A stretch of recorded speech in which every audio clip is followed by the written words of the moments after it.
আসসালামু আলাইকুম। First time try করলাম অনেক নামে পরিচিত এই পিঠাটা, মেরা পিঠা, দইলা পিঠা, সাইনা পিঠা। এক এক জায়গায় এক এক রকম। তো আমি কখনো ট্রাই করি না। আগে আম্মারা সুস্থ থাকতে দুই আম্মাই বানাতো, আমার শাশুড়ি আম্মা আর আমার আম্মা।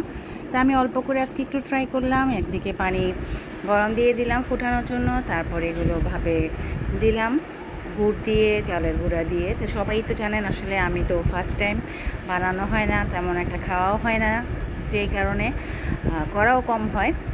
আর বাসায় মেয়ে খায় না, সেই জন্য আরও কম করা হয়। বাচ্চারা খেতে চাইলে কিন্তু সেই উসিলায় অনেক কিছুই বানানো হয়। এই তো দিয়ে দিলাম, একটু ভাপে দিব এখন, তারপর দেখি কি অবস্থা হয়। যাই হোক, একটা এমনি ঢাকনা দিয়ে তো ঢাকা যাচ্ছিল না, তো আরেকটা ছোটো পাতিল দিয়ে এটাকে পুরোটা কাভার করে দিলাম।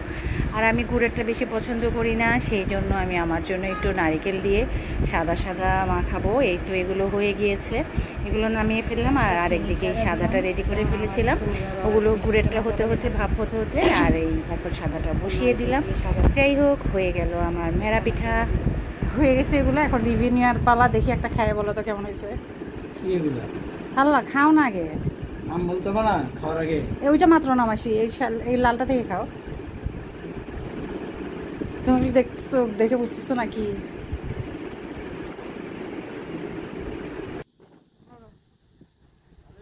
ভালো মানে কি, মোটামুটি নাকি একটু ভাত বেশি? ভালো হয়েছে, মোটামুটি না ভালো। আমি ফার্স্ট টাইম বানাইলাম, আর বানাই নাই তো। নাম মেরা পিঠা, মেরা পিঠা, দইলা পিঠা, সাইনা পিঠা, এক একজন এক একটা বলে। এটা হচ্ছে গুড় ছাড়া, এটা গুড়ালা।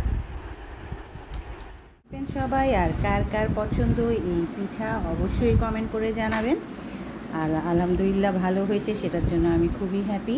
ফার্স্ট টাইম ট্রাই, ভালো হলে আসলে সবারই ভালো লাগে। তো আল্লাহ হাফিজ।